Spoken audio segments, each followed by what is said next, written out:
Times. Major Mohommed Ali Shah, defense analyst, is live with us. Major Mohommed Ali Shah, further missile strikes by the Russians near the village of Tuzla in Odessa Oblast, targeting critical infrastructure of the Ukrainians. How do you view this? There's Vinnytsia, which is located around 260 kilometers southwest of Ukraine, which is 429 kilometers, that's 267 miles, northwest of the Black Sea.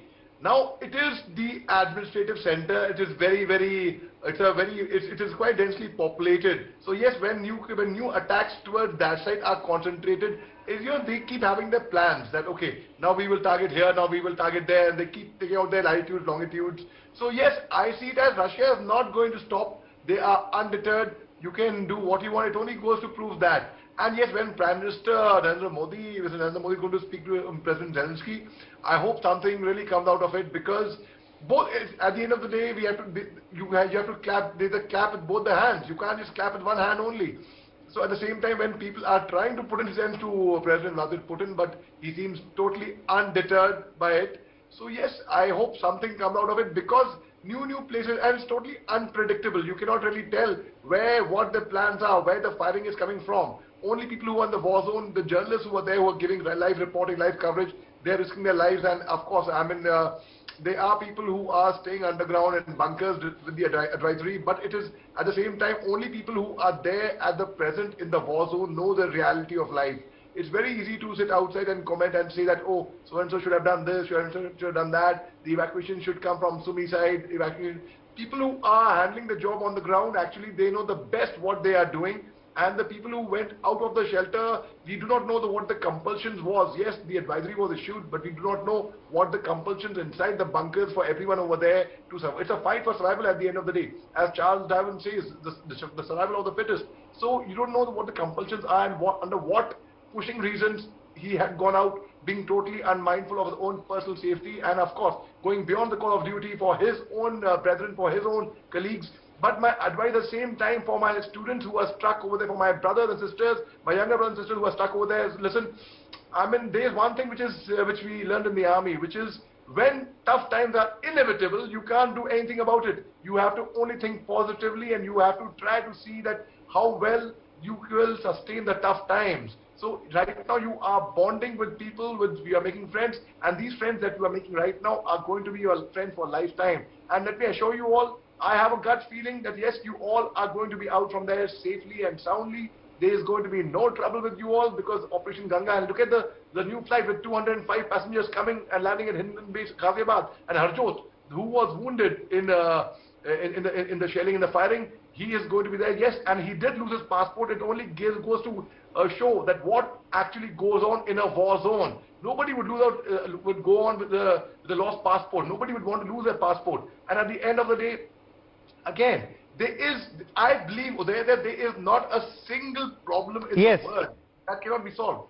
Updates coming in. Major Mohommed Ali Shah, a face-off now going to take place between Russia and Ukraine in the World Court over genocide claims. Well, in the initial bit only, Ukraine had taken Russia to the International Court of Justice. And it's not that Russia did not know what they were doing. They knew very well. So yes, on one side, when this war is on the ground, on the other hand, the cyber war is also on at the same time. Now when this happened, of genocide claims, and it's fair enough. It is actually fair enough, because at the end of the day, Russia might have their own reasons. They were provocated, all right. But that's no reason to go to war. The moment you go and attack, you become an aggressor, and you lose every sympathy. So yes, they would be, and it has really happened. And Russia can actually they are capable of causing further damage, which, thank God, so far they are still restrained. I would say Russians are still so far being very, very restrained about the kind of casualties that though they are civilian casualties, but I would like to turn them collateral damage, which happens everywhere. So yes, both the countries are going to be paying a very heavy price, and I would say it is the beginning to an end for both the countries. Russia is going to drown. There's no doubt about that. And the irony is, you go to war, the objective of a war at the end of the day is to establish peace. And as Karl Marx once said, if you want peace, you got to prepare, you got to work as hard for peace as you would prepare, as hard you would work for war. So when there are preparations being made for war, similarly, there should be preparation made for peace as well. And I believe there's not a single issue, there's not a single problem that cannot be solved. When I was training in the academy, and I was very lucky and fortunate to have instructors and company commander like Colonel Sodi over here who had trained us. So I had seen his leadership. Every single issue, every single problem with any cadet was resolved, was solved, be it day, night, be it middle of the night, early morning. So there's, and only thing is best is through talks. Bullets will not give an answer to anything. So yes, when our Prime Minister speaks to President Zelensky, I'm sure something on the other, because at the end of the day, the whole world is talking about, oh, Putin's such a bad dictator and there should be some sense of prevailing into him. Yes, there's no doubt about that, they're right, but then they're partly right.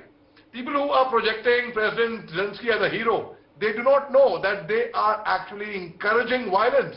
They are actually encouraging bloodshed. They are encouraging people to go to death. So that is wrong, actually. You cannot clap with both hands. So yes, some resolve has to come, and the best way is when the ceasefire takes place. I'll give a small example over there. Today is Monday, and last night I'm sure everybody was having the Monday morning blues, that people have to get back to work after this weekend. Similarly, when a ceasefire takes place, nobody wants bloodshed, nobody wants to fire, nobody wants to take others' lives at the end of the day. So, it is what happens is, you have to wait for a ceasefire, and that's the golden time to strike, to get into talks and take things further out there. Absolutely. All right. Well, on that note, my thanks to all of our guests for joining us.